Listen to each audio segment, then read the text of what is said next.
Welcome to Show Don't Tell. Today we're going to talk about the broken foundation of British democracy, boundary changes in the United Kingdom. After 12 years of refusing to update election boundaries, the current parliamentary constituencies are based on 18-year-old data, which will be 22 years out of date at the next election. Want to understand how the British Parliament has failed the most basic aspects of democracy? Stay tuned.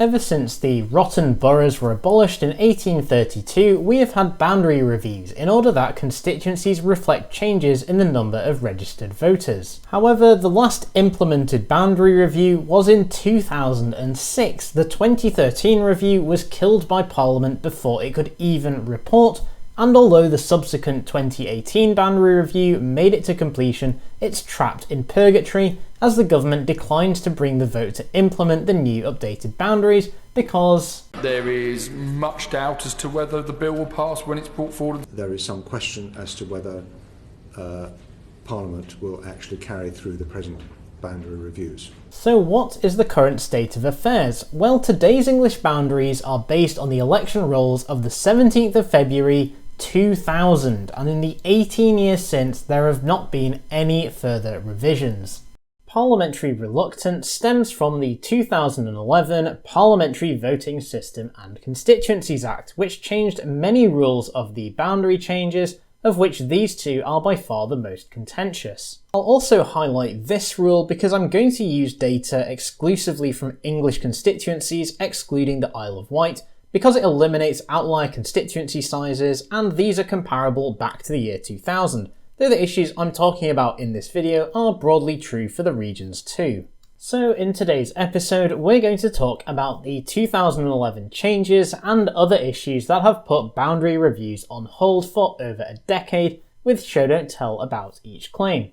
Boundary reviews are inevitably more politicised than other topics I've covered, and I'll give my views, but as ever, the sources are in the description below. To highlight how discriminatory the current boundaries are, we'll begin with the requirement that all constituencies be within 5% of the average size. Today's distribution of constituency sizes in England is ridiculous. The largest English constituencies have over 90,000 voters, the smallest constituencies just 53,000. This top decile contains 4.5 million voters with 53 MPs. The bottom decile, just 3.2 million voters, also entitled to 53 MPs.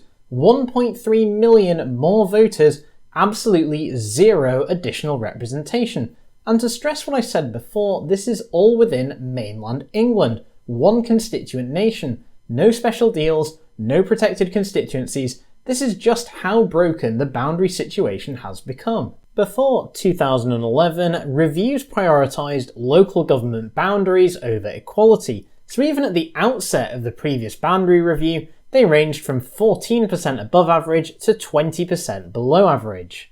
18 unchanged constituency years later, today's range is 24% above average to 29% below, meaning some citizens have almost twice the representation of others. The new rules replaced all of this with mathematical equality, all constituencies within 5% of the average, sharply reducing the flexibility of boundary reviews and the significance of existing boundaries. So why is this contentious? Well, MPs naturally feel attached to their constituencies, although this often veers into voters being described as animals rather than human beings. Boundary changes, leaving them isolated from their natural home, even veering into taboo, as they would force unnatural alliances, or even greater rhetorical flights, boundary reviews akin to the construction of the Berlin Wall or outright invasion. The boundary review proposals brutally cut into the town at the heart of my constituency, namely Port Talbot. The High Street was cut off from the main shopping centre, and the steelworks were cut off from the sandfields. But personally, I welcome the new rule. Equal representation is the foundation of democracy. Local ward and borough boundaries are just as arbitrary as parliamentary ones, And despite MPs' imaginings, neither represent the huge variety of real communities. We actually asked people in the British election study to draw their local communities, and with a map, with Google Maps. And we've written a paper, myself and colleagues, looking at those maps. They don't overlap constituencies, and there's enormous variation in the maps that people draw. And if you go and ask people how strongly they identify with that local community, only about 10% will say they strongly identify. And if you go and ask people, and we ask people also what were they thinking of, the vast majority said they're thinking of their neighbourhood, and only a small fraction said the people and places they think of when they vote. So overall, there isn't really much evidence to support the idea that preserving local authority boundaries has much merit compared to equality, and quite frankly, it was exactly this desire to maintain boundaries regardless of population that created the rotten boroughs in the first place. So let's move on to the second and even more contentious change, reducing the number of MPs from 650 to 600. We have to begin with the fact that at 650 MPs, the UK has one of the largest lower houses of parliament in the world, being beaten only by China, North Korea and Germany. The UK has one of the largest governments in the world, 78 MPs act as ministers, and 139 MPs bask on the payroll vote. And of course, we can't ignore that bustling first-class dining carriage aboard the gravy train, 792 lords, wallowing together in our parliamentary trough, no less than 1,442 legislators, second only to China's 2,980, and over 50% larger than third place Italy. The whole situation is an embarrassment. So what do MPs think about this? And I would argue, actually, that we desperately need the more MPs rather than reducing to 650. So it's all based on glorious circular reasoning. There's so many government ministers, so we have to have so many MPs, and we have to have so many MPs because there's so many members of the House of Lords, and so on into eternity. But the effect of reducing 650 MPs to 600 doesn't produce a catastrophic change on ministers or the payroll vote or the House of Lords. You can see from the comparison that the Commons ministers increased by 1% of all MPs and roughly twice those numbers for the majority party. Similarly, 21% payroll vote goes to 23%, and the House of Lords is so huge it makes no difference either way. Some MPs also claim they wouldn't be able to support the workload with fewer MPs, an argument unlikely to be appreciated by those 100 MPs who already operate with more constituents than the proposed maximum size. Now let's turn to wider issues and the electoral register itself.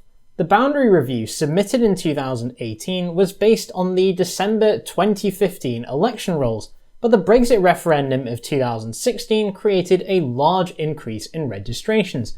In England, the register grew by 1.3 million people. So using the 2015 roll as the foundation of the boundary review means those 1.3 million people are not recognised. It sounds like a significant error. However, in a boundary review, what we are concerned about is the distribution of voters to calculate the 600 seats. So increases only impact if spread unevenly across the country. If evenly spread, then the increases cancel out. If we look again at the graph of constituency sizes and separate out the increase that occurred between 2015 and 2017, we can see that the increase is quite broad across constituencies and in fact also across political parties. Matt Singh of Number Crunching Politics also analysed the data and said, "The changes fall within a remarkably tight range. In 89% of local authorities, the increase in registration is within plus or minus 3 percentage points of the England and Wales average," concluding, "The data does not support the suggestion that using later versions of the register would materially alter the distribution of seats." And contrary to arguments that the Boundary Commission was bound by law to use the 2015 data, they state themselves in the 2018 review, "We have not taken the view that we are obliged to shut our eyes entirely to growth or decline that has occurred since the start of the review. We have therefore been prepared to take into consideration such proven changes." And to me, that last phrase, "such proven changes," is the final confirmation. What we're concerned about is that we make an accurate electoral map, and if there's no difference between using the 2015 and 2017 registers, then it's simply a delaying tactic to demand a rerun of the process if we know it will create the same outcome. I've yet to see any analysis that there would be a difference between using the two roles, and it seems the Boundary Commission came to the same conclusion. Now let's turn to the next issue, that the boundary review will likely result in more seats for the party that wrote the new rules. Therefore, the review is accused of gerrymandering. It's worth stating unequivocally that the boundary commissions themselves are independent, led by a High Court judge and staffed by civil servants hosting rounds of proposals and public hearings. So why do we have this claim that the review favours a political party? Let's change our original chart of constituency sizes into arbitrary colours of grey and black for the two main parties. Even a glance at the chart shows black bars clustered to the right and grey bars clustered to the left, and indeed the averages reflect this.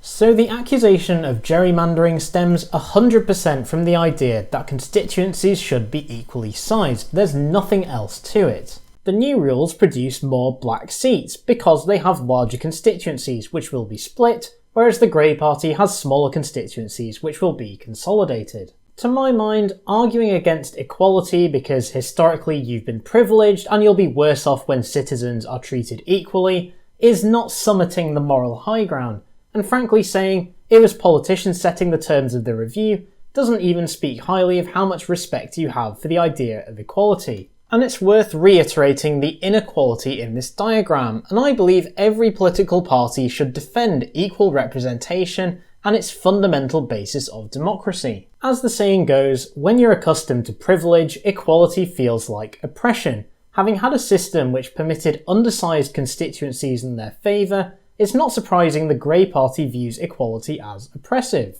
If the Grey Party wanted to be smart about it, they wouldn't be questioning equality itself. Rather, we should all be asking the question, what is it that we should be making equal? And with that, we turn to the final and very interesting argument about the system itself. The UK does not use population, that is, all people, including children and adults not eligible to vote, for the purpose of quantifying boundaries. Instead, in the UK, we use the electoral roll.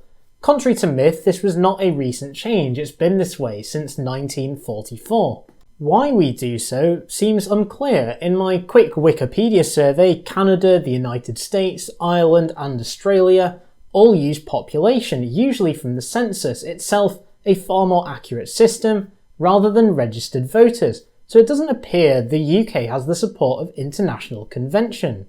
Breaking down constituencies by population rather than registered voters reveals two very interesting things.